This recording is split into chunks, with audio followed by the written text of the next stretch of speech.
ঘনিয়ে এসেছে নির্বাচন। ঠিক আগ মুহূর্তে রাজনৈতিক দলগুলো ব্যস্ত ভোটের ব্যাংকের সমীকরণ মেলাতে। ঠিক এমন টান টান উত্তেজনাকর মুহূর্তে এসে বাংলাদেশ জাতীয়তাবাদী দল বিএনপি আশা বুনছে দীর্ঘদিনের বিরতি ভেঙে হয়তো ত্রয়োদশ জাতীয় সংসদ নির্বাচনে শেষ হাসি হাসবে তারাই। তবে ভোটের মাঠ বড়ই বিচিত্র।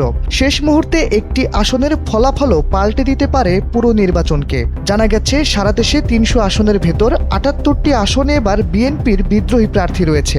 নির্বাচনের হাওয়া যখন বইছে এপাশ থেকে ওপাশ, ঠিক তখন বিএনপির জন্য ভয়ের কারণ এই ৭৮টি আসন। JBS holdings limited. শুধু এবারের নির্বাচন নয়, এসব আসনে বিএনপির অতীত ফলাফলও প্রায় ভয়াবহ। নোয়াখালী, কুমিল্লা, নারায়ণগঞ্জ, টাঙ্গাইল, ময়মনসিংহ, নাটোর ছাড়াও হবিগঞ্জ, সিলেট, পিরোজপুর, পটুয়াখালী, বরিশালের কিছু নির্বাচনী আসনে বিএনপির অতীত নির্বাচনী ফলাফল ততটা আশাব্যঞ্জক হয়নি। ২০০৮ সালের নির্বাচন ও ১৮ নির্বাচনে বিএনপির প্রার্থীরা এখানে হেরেছিলেন আওয়ামী লীগ ও জাতীয় পার্টির প্রার্থীদের কাছে। এবার আওয়ামী লীগ না থাকায় বিএনপির জন্য ভয়ের কারণ হয়ে দাঁড়িয়েছে তার বিদ্রোহী প্রার্থীরা।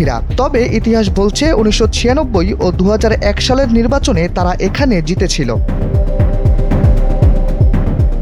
সম্প্রতি বিএনপির এমন নির্বাচনী চিত্র উঠে এসেছে দেশের প্রথম সারি থেকে প্রকাশ পাওয়া একটি নির্বাচনী জরিপে। ৩০০ আসনের ভেতর ১৬৭ আসন নিয়ে চালানো এই জরিপে দেখা গেছে দোদুল্যমান ৭৮টি আসন রয়েছে যেখানে সম্ভাব্য ফলাফল বিএনপির পক্ষে নেই।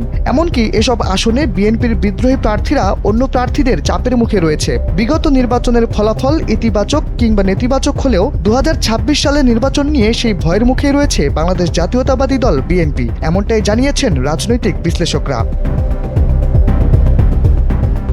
শাহরিয়ার আহমেদ, এনপিবি।